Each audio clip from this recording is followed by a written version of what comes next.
Welcome to episode 194 of This Week in Linux, recorded live on April 16th, 2022. I'm your host, Michael Tennell. If you're new to the show, this is the podcast that will keep you up to date with what's going on in the Linux world, and I'll give you my take as a 20-year-plus Linux user. On this week's episode, we've got some distro news, app news, gaming news, and some hardware news to cover. All of this and so much more coming up right now on your weekly source for Linux GNews.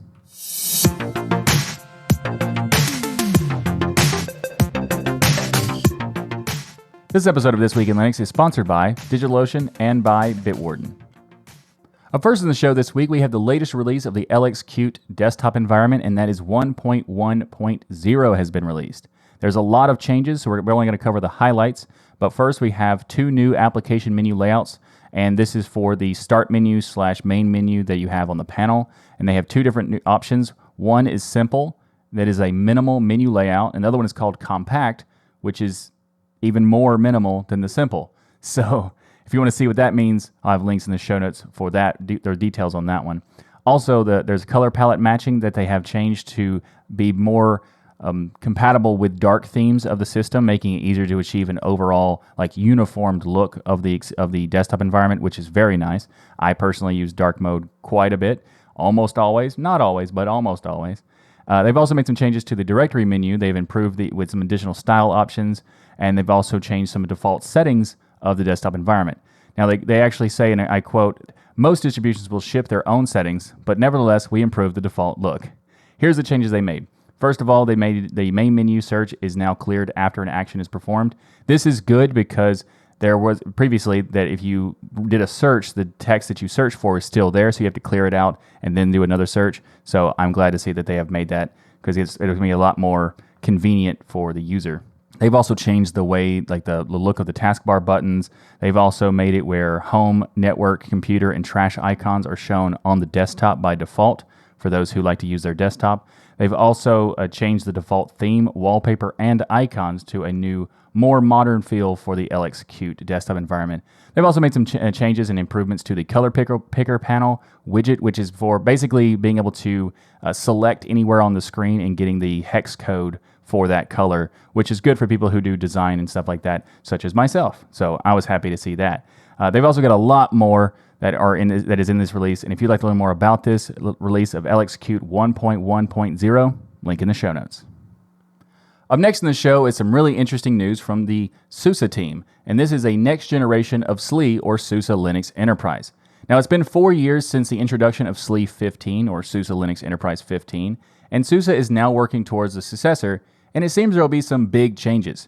In this period of time of working on SLE 15, SUSE and OpenSUSE has already gone through some pretty big changes that were quite innovative in development and community interactions. They've also done some integrations with OpenSUSE and SUSE way more than they had before, and I'm referring to the jump era, as I like to call it, where SLE, or SUSE Linux Enterprise, became closer integrated with OpenSUSE, both Leap and Tumbleweed.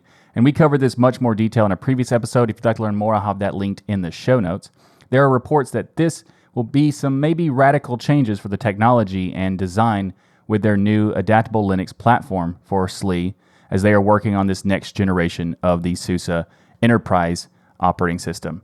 So SUSE's Stefan Bielert has said in a quote, "Since 2018, when SLE 15 was initially released, a lot of things have changed, including requirements for users and customers, technologies, the speed of new versions of applications, languages and their libraries.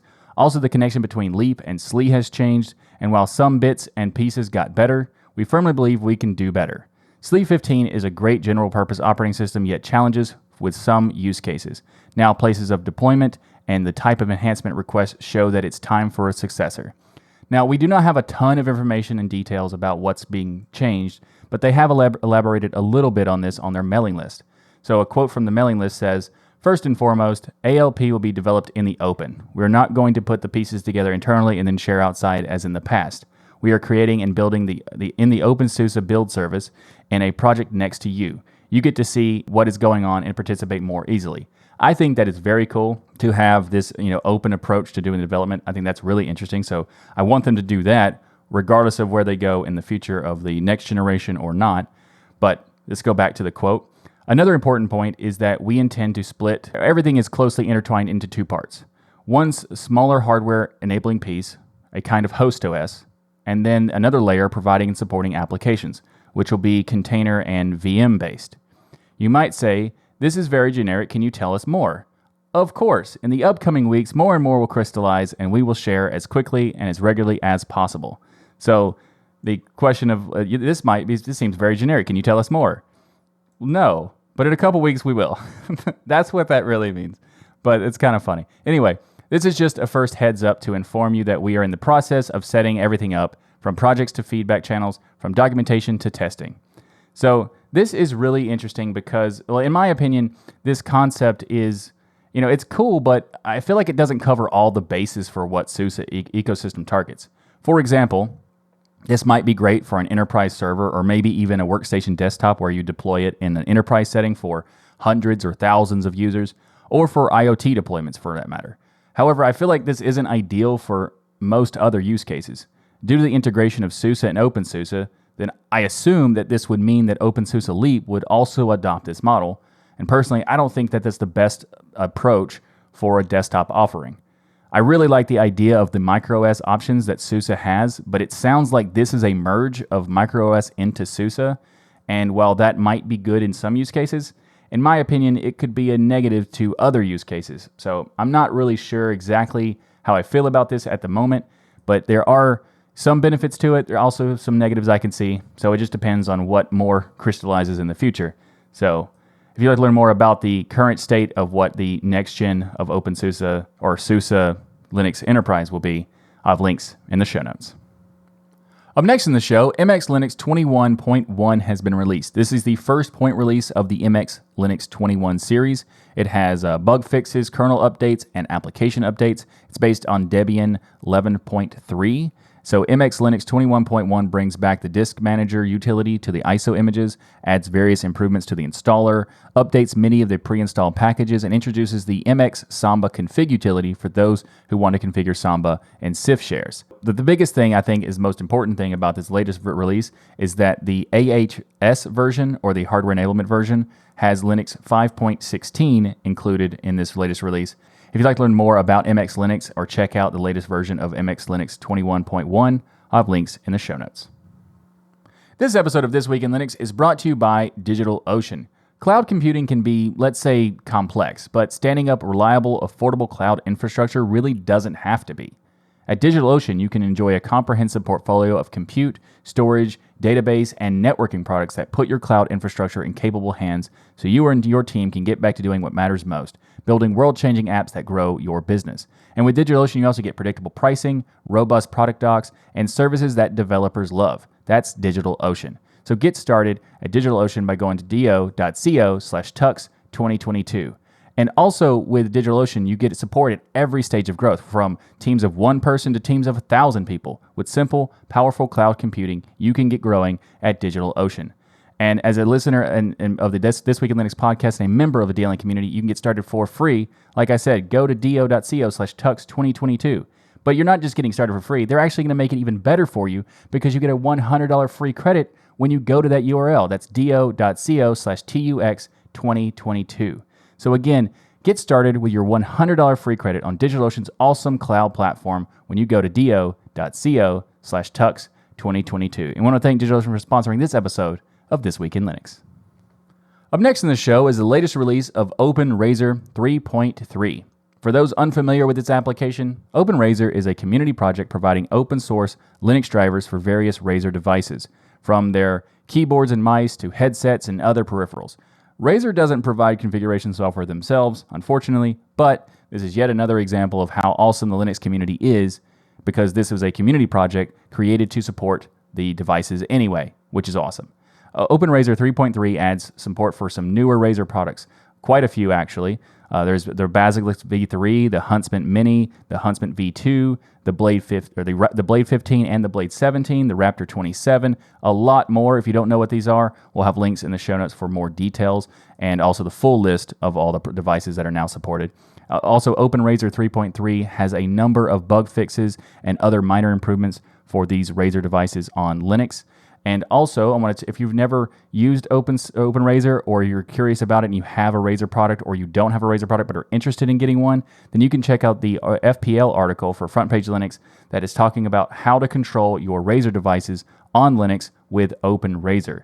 So this is a great tutorial that walks you through the whole process, and you can check that out in frontpagelinux.com. I'll have a link for details on that article, as well as a link to the latest release of OpenRazer 3.3 in the show notes. Up next in the show, we got some hardware news. And to start off, we have Razer plus Lambda have combined together to make the Tensorbook laptop. So Lambda is a provider of deep learning infrastructures. They have teamed up with Razer to build a Linux-powered laptop for deep learning. And they quote, this is a quote from the Lambda team. It says, "Most ML engineers don't have a dedicated GPU laptop, which forces them to use shared resources on a remote machine, slowing down their development cycle. When you're stuck SSHing into a remote server, you don't have any of your local data or code, and even have a hard time demoing your model to colleagues. The Razer plus Lambda Tensorbook solves this problem." So they claim it is the world's most powerful Ubuntu Linux laptop designed for deep learning. So let's talk about the specs. First of all, the GPU is an NVIDIA RTX 3080 Max-Q with 16 gigabytes of VRAM. The processor is an Intel Core i7 11800H, and that name just rolls right off the tongue. It's 64 gigabytes of RAM, 2 terabytes of NVMe PCIe 4.0 storage. The display is a 165 Hz 1440p 15.6-inch display. They've got a lot of input-output stuff like SD card reader, USB-C ports, USB-A ports. It's got HDMI support. And also, it comes with Ubuntu 20.04 LTS. Now, this sounds pretty interesting, especially with the specs. It seems very powerful, and it's intriguing. But I do want to give you like a heads up. The price is it's a bit high. The starting price for this laptop is $3,499, and it goes up to $4,999. So if you're in the market for a deep learning laptop, then you might want to check this out. Otherwise, maybe want to check out something that's a little bit less pricey. That's up to you. But if you'd like to learn more about the Tensorbook, link in the show notes. Up next in the show, we have more hardware news, and this time from StarLabs. So we're going to talk about the StarBook and the Byte mini PC that they recently announced. So StarBook has actually been out since 2021 in May, and we talked about it on a previous episode. And now but at the time, this is a StarBook Mark IV laptop that was only available with the 11th gen Intel Core i3 or Core i7 processors. But now you can configure the Linux-powered laptop with an AMD Ryzen 7 5800 octa-core processor running at 1.9 gigahertz or up to a boost clock of 4.4 gigahertz. And this comes with a 14-inch IPS Full HD display, which is 1080p. It also has a backlit keyboard, glass trackpad, quad speakers, and also up to 64 gigabytes of RAM and up to 2 terabytes of SSD storage. It has Thunderbolt 4 support. It has HDMI port, headphone jack, micro SD card reader, all that sort of stuff. Now, StarLabs is really interesting because the way they do certain things is really cool because they have an open philosophy and they're also Linux focused, and they have what they call an open warranty. They say that computers designed for open source software need open warranties.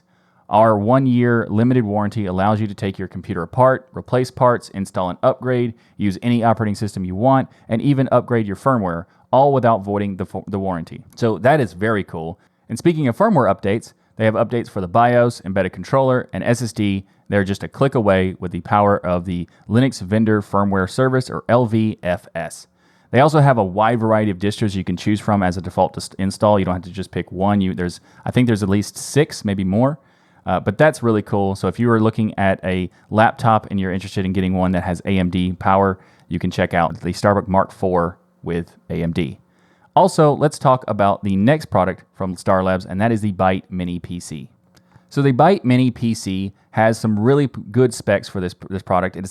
Basically it's a small form factor desktop. It comes with an AMD Ryzen 7 1.9 gigahertz octa-core 5800U processor, which is the one that's also in the laptop. The graphics are Radeon Vega 8. The RAM is 8 gigabytes of 3200 megahertz memory from G.Skill Ripjaws. It has up to 64 gigabytes of memory support. It also comes with 240 gigabytes of SSD storage, and it has support for up to 1,920 gigabytes. Not exactly 2 terabytes, but close. But this is also Gen 3 PCIe storage, and it has a lot of ports, a variety of them. It's got USB-C, USB-A Type 2, and USB 3.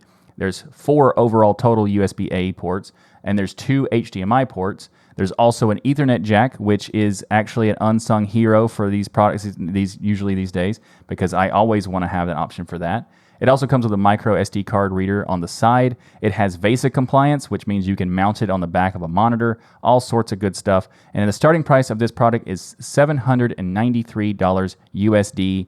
If you'd like to learn more about this product, or either one of these products from StarLabs, I have links in the show notes. This episode of This Week in Linux is brought to you by Bitwarden. Get started right now with your free account at bitwarden.com/DLN. Bitwarden is an awesome password manager that allows you to have peace of mind knowing that your online accounts are secure. How does it do it? Well, Bitwarden provides you with tools to store all of your passwords in a secured vault, auto-generate those passwords for you, and even automatically fill in those passwords on login forms so you don't have to worry about any of that stuff. You can also access your data across many different types of devices, whether it's a web browser, a mobile application, desktop application, or even on the command line. Bitwarden has you covered there. Also, Bitwarden seals and encrypts your private data with end-to-end encryption before it ever leaves your device, so you know you're the only one with access to your data. So go to bitwarden.com/DLN to get started. And did I mention you can start it for free? You can, but I also think you want to check out their premium account because you can help support this product and these services for just $10 per year. That's less than $1 per month. And with that, you get 1 gigabyte of encrypted file storage, 2-step login with YubiKey, U2F, Duo, Vault Health Reports, Bitwarden Authenticator for temporary one-time passwords, priority customer service, and so much more. You get all of this for less than $1 per month. That's right, $1 per month. Less than that, actually. So make the smart move like many of the community have and go to bitwarden.com/DLN to get started. I want to thank Bitwarden for sponsoring this episode of This Week in Linux. Up next in this show, we have some really cool news for the business model of a particular application that is in the audio design and production workspace. We're talking about Bitwig Studio because they're going rent to own. What does it mean? We'll get to that in a second. First, Bitwig Studio is now available from Splice with a rent to own model. And for those who are unfamiliar, Bitwig Studio is a digital audio workstation application. Bitwig is designed to be an instrument for live performances as well as a tool for composing, recording, arranging, mixing, and mastering audio. It also allows you to do a lot of customizations because it has a modular structure, so it's very flexible in pretty much all aspects of the software. Also, very important, Bitwig is available for Linux, and it has been for quite some time, but this change is something I'm really excited about. So let's talk about Splice. That's the other thing they're doing in collaboration with. So Splice is a high-quality, royalty-free sample library. They offer access to millions of sounds made by top artists, labels, and sound designers, and they also have a rent-to-own program for their plugins. And this is why we're going to talk about it. So the reason I wanted to cover this software on the show is because Bitwig is a professional-level tool for audio production on Linux, and they've had some support for Linux for quite some time. However, there is an issue with it, and that is the Pro version is kind of pricey. Bitwig Studio has a price tag of $399, so it is a bit much unless you are already a professional in this space. However, Bitwig is doing something very interesting. They are doing a subscription-style lease-to-own approach. So you pay a monthly fee like a subscription, but after a certain period of time, you then own the software outright. It's more like financing than a subscription, and that is very, very cool. They're using Splice's rent-to-own program, so you can purchase Bitwig Studio in installments of $15.99 per month, and after 25 months, you're done. The software is yours to keep and use as long as you want. You also get access to upgrades during the entire duration of the process of this lease-to-own, rent-to-own approach. And I think this is really cool. I think this is something that other applications should consider because the subscription model is not something that people are really happy about, to pay for something forever. But to be able to do something where you say, this is the price of this product, but you can pay on a monthly installment period instead, and then you will eventually own it. And the entire time you're doing the process of the monthly upgrades, the monthly purchases, you still get the upgrades to the applications. That's just fantastic. I love that. So if you are interested in doing any kind of audio production at all on Linux, and you saw the price tag of Bitwig and it was like a little bit scary, now you can check out the rent-to-own approach, which is much nicer. And actually, it'll be improvements to people who want to try Bitwig, but didn't want to put in the full amount. Now they can just put in a monthly thing, try it out. If they don't want to keep it, they don't have to keep it. I think that's just fantastic. So I hope other products will consider this approach in the future. Up next in the show is the latest release of Zettlr. Zettlr 2.2.5 has been released. This is an open source markdown editor, and they say it's a markdown editor for the 21st century. So it has integrations with various reference managers like Zotero, Jabref. They have multiple different themes. They also have dark mode, which is fantastic. Thank you very much for that. Also, they have something they call file agnostic writing. So they say enjoy full control over your own files and keep all your notes and texts in one place. They also have code highlighting for many different languages, built-in word counter, exports with Pandoc, LaTeX, and text bundle to export HTML, PDF, Open Document, Word, RTF, and like 35 more formats you can export in. Support for knowledge management techniques like Zettlr. I'm not sure that's actually how you say that, but I think that's close. You can also cite stuff with Zettlr using CiteProc, and also if you have an existing literature database that you use, if you're like a writer or you do research, if you're in school, that sort of stuff. They basically say it's a tool for people who need to write books or do research and journaling stuff for education in the academic world. And they also say that there's a revolutionary search algorithm with integrated heat map, which is really cool because the heat map thing basically shows you how often you use certain notes, making it easier to find things that you want to inside of the search results. If you'd like to learn more about Zettlr 2.2.5, link in the show notes. So up next in the show is the latest release of OpenSSH 9.0 has been released. So OpenSSH is the widely used open source SSH implementation. For those unfamiliar, SSH stands for Secure Shell. It is a cryptographic network protocol for operating network services securely over an unsecured network. And yeah, that is kind of a weird initialism because that would be SS, not SSH. But I think they chose it because they wanted to make it where when people said the initialism, they wouldn't say they more do a shh instead, which I respect that. I like it. OpenSSH 9.0 is a major release with some significant changes. First up, OpenSSH 9.0 switches SCP from using the legacy SCP/RCP protocol to now using the SFTP protocol internally by default. This is the change OpenSSH had been working on towards in prior releases, and 9.0 enables this by default. And I think this is sensible with the SCP protocol. For example, it's not possible to perform remote manipulations like deleting files or resume interrupted transmissions, so SFTP is much more flexible here. Another notable change is OpenSSH 9.0 SSH/SSHD uses a hybrid streamlined NTRU prime plus X25519 key exchange method by default in order to resist attacks by quantum computers in the future. OpenSSH developers are making this change now to improve security to fend off capture now, decrypt later attacks once quantum computers are available that have the ability to decrypt captured SSH ciphertext. Now, there was an interesting comment on Reddit asking why did they choose this particular one, because it's not even a finalist in the NIST, and then why not wait for a proper standardization?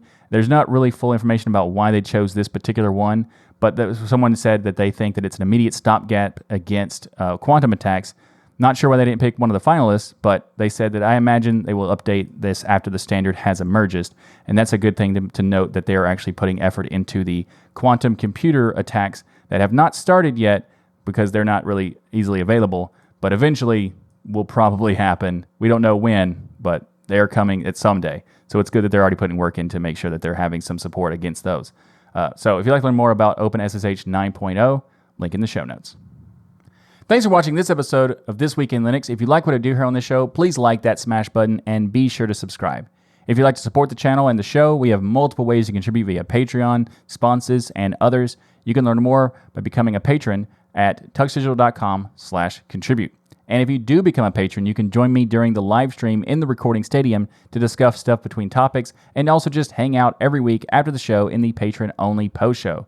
You can also support the show by ordering the Linux is Everywhere t-shirt and the This Week in Linux t-shirt at dealinstore.com. Plus, while you're there, check out all the other great stuff like the hats, mugs, hoodies, stickers, coasters, all sorts of great stuff at dealinstore.com. And if you'd like some more podcasting goodness from me, then check out the latest episodes of Destination Linux and Hardware Addicts, as I'm a co-host of both of those shows on the network. And just a reminder, this show is live every Saturday at 1 p.m. Eastern or 1700 UTC, so join us in the live chat room to discuss all the latest Linux GNews each and every week by going to dlnlive.com. And thanks again for watching. My name is Michael Tennell, and I'll see you next week for another episode of your weekly source for Linux GNews.